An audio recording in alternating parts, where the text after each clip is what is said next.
halkaas ayaanan idinku salaamayaa ilaahay hayniga aqbalo جالسون هنا او اثناء الصلاه او اثناء الخطبه يمكن ازاله الكمامه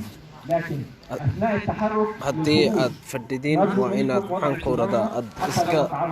xidhatiin iska saartiin maxaan ku radaa maaskiga laakiin marka aad socod bilowdeen waa inaad maaskiga dib u xidhatiin insha Allah biidmillahi kariim halkaas ayaan inagu salaamay waa walaalkiin Daawud Cumar oo idinkala socodsiinaya magaalada Marlborough gudaheeda gaar ahaan Gargan Gasman Stadium halkan oo idinka salaamayo salaadii ciida oo ciid al-Adha ay ku beegan tahay maanta oo bisha toddobaad ay tahay 31 maalin Jimcaha وحن إن الله كل عام وأنتم بخير تقبل الله منا ومنكم تقبل الله منا ومنكم وكل صالح الأعمال وحن نوسعة هذا خطبتي إن شاء الله بإذن الله الكريم الكاس خطبتي نوسعة إن شاء الله بإذن الله الكريم صلاة وهذا كدوان صلاته هراء الله يقاني عادقها عدكيها هذه أتصفي عن غشان إن شاء الله بإذن الله الكريم الكن أو كسعة صلاة عيد خطبتي إن شاء الله بإذن الله الكريم وأركيسين قابك أي أسعة يسيد ونكسن أسعة إن شاء الله بإذن الله الكريم وحائد كلا سعتين يا ولكن داود عمر وإذن الله كل عام وأنتم بخير إن شاء الله بإذن الله الكريم تقبل الله منا ومنكم كل صالح الأعمال إن شاء الله بإذن الله الكريم سيدي خطبتي حتى أي كل سعتي وحا أي حد إن أي مركة عاد ماشا مسائل ماشا هذا صلاة اللي قلت كنت دونه وسيدا دتك أي أكل دحيان مركة عاد كل حجرتان وإن عاد ماسكة إسكساري كرتان مركة عاد سعد بلودان إن شاء الله بإذن الله الكريم ماسكة إن حرتان صلاة أو كدوان صلاته هراء لو تكجري صلاة أو اللي قلت كنت يو معنا جرامك كبد لقو عيارة مقالة Marlborough كدحيالا نواحقيقا إن شاء الله بإذن الله الكريم صلاتي أو هذا أي كلمة هاي صوت المرد إن شاء الله بإذن الله الكريم سيدا عادة إنوها صلاة أو آد وقدوان صلاته هراء صلاة عيدة وكل تولى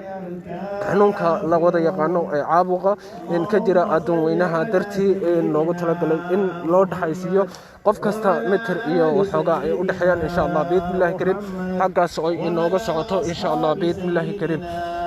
Ich will die Bilder haben. Schickst du mir? halkaas oo inooga socoto insha Allah biidmillahi kariim halkaas ayaan kulli inooga sii wadi doonaa kulli caam wa antum bikhayr dhammaantiinba taqabbal Allahu minna wa minkum taqabbal Allahu minna wa minkum kulli salih al-a'mal insha Allah biidmillahi kariim salaada ciida oo halkan inooga duwan salaadihii hore u taqaaneen waxa idin la socotinaya walaalkiin Daawud Cumar oo halkan idin kala socotinaya oo hadda ahaan aad la foga daawanaysan insha Allah biidmillahi kariim iyada oo asi gaar ay u kala duwan yihiin insha Allah waxaad arki doontaan salaada ciida oo salaadihii hore ka duwan aad arki doontaan insha Allah biidmillahi kariim inta u dhaxaysa ayaad arki doontaan insha Allah biidmillahi kariim khudbadii oo halkaas inooga sii socota kulli caam wa antum bikhayr ayaan idin lahay insha Allah biidmillahi kariim salaadan oo aad arkaysiin inay aad uga duwan tahay salaadihii hore haddii aan wax yar isku dayo inaan insha Allah biidmillahi kariim dadka dhaxdiisa aan dhaxmara ayaad arkaysaan inta u dhaxaysa 2 mitir iyo xoogaa iyadoo la calaamadeeyay calaamadaas darteed ay dadku salaada ku tukanayaan sida khudbada la inoogu sheegay ay halkan tahay in ay qofku marka uu meesha dhex fadhiyo uu salaada ku jiro in uu maskiga dhulka iska dhigi karo laakiin socodka marka uu bilaabo insha Allah biidmillahi kariim halkaas uu maskiga ka bilaabi karo halka waxa idin kala socotinaya walaalkiin Daawud Cumar insha Allah biidmillahi kariim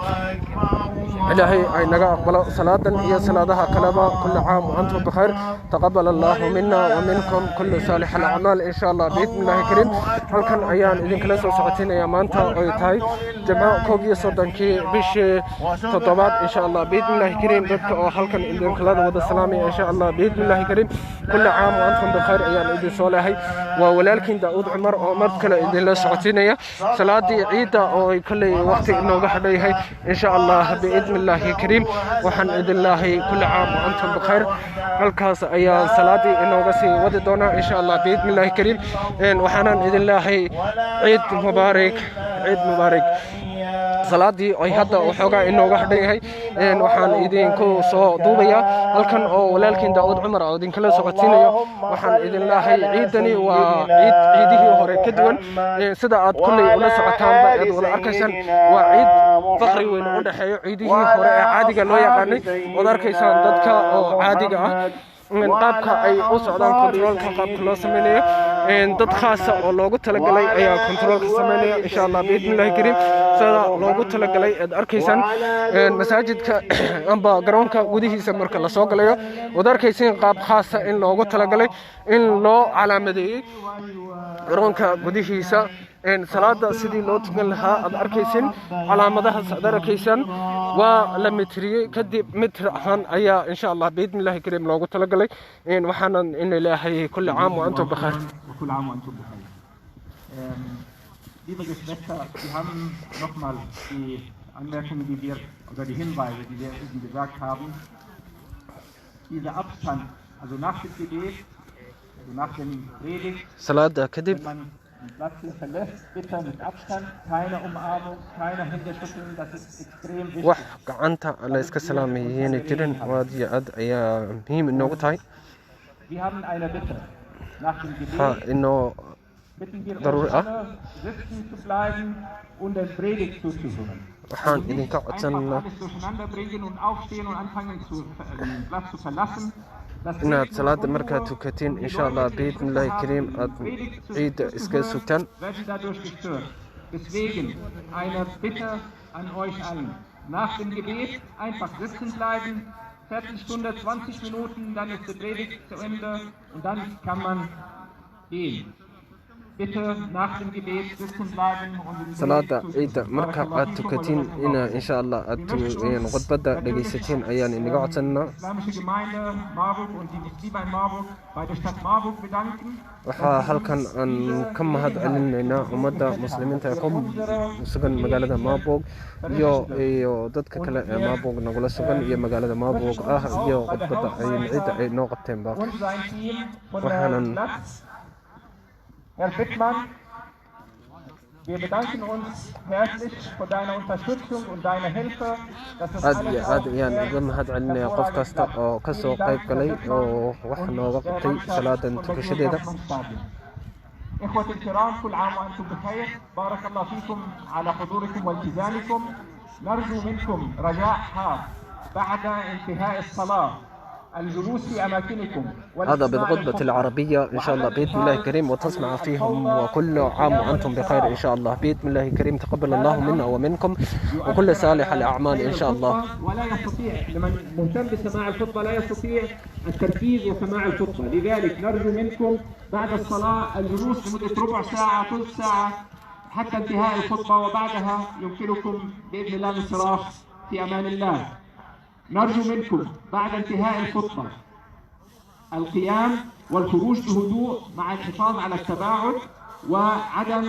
تبادل الأحضان أو السلام باليد فقط السلام بالإشارات بارك الله فيكم إخوة وأخوات وأطفال حتى لا نعرض أنفسنا ونعرض المجتمع لمشاكل ونرجو منكم الالتزام بهذه القواعد بارك الله فيكم وجزاكم الله خيرا Und wir möchten uns ausdrücklich bei unserem Ordnungsamt und der Polizei in Marburg bedanken, die wir uns heute unterstützen und helfen, dass das alles in Ordnung läuft. Nochmal einen herzlichen Dank an die Polizei in Marburg und der Ordnungsamt in Marburg. iyo maxaan ku oradaa dadka Marburg ka soo qayb galay inay nacaawiyaan oo leeyahay Sheekh Caasim ayaa soo gali doona insha Allah biidmillahi kariim ciida ayuuna inooga macnoon doona insha Allah biidmillahi kariim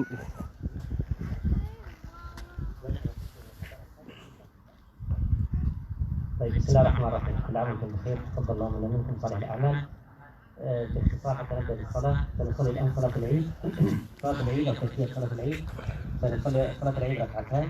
الركعه الاولى 7 تكبيرات مع تكبيره الاحرام يسن بين كل تكبيره تكبيره ان يقول الانسان سرا سبحان الله والحمد لله ولا اله الا الله والله اكبر ثم يقرا الامام الفاتحه وما تيسر من القران الركعه الثانيه 5 تكبيرات غير تكبيره القيام يعني بعد تكبيرة القيام تكون 5 تكبيرات في الركعة الثانية. للاتصال بيديك إن شاء الله وكان gleich إن شاء الله mit dem Gebet an. Das Gebet oder das Eid-Gebet besteht aus 2 Einheiten, 2 Rak'at. Die erste Rak'a mit 7 Takbirat. That's only in Germany with the translation in Arabic. Takbirat, leise zu sagen, Subhanallah, Alhamdulillah, wa la ilaha illallah, Allahu Akbar. In der zweiten Rak'a machen wir 5 Takbirat, wenn man aufsteht, dann 5 Takbirat und dann liest der Imam in erster Rakat, zweiter Rakat, Fatiha und danach. Say how also was a praying in the Eid, inshallah. بإذن الله الكريم.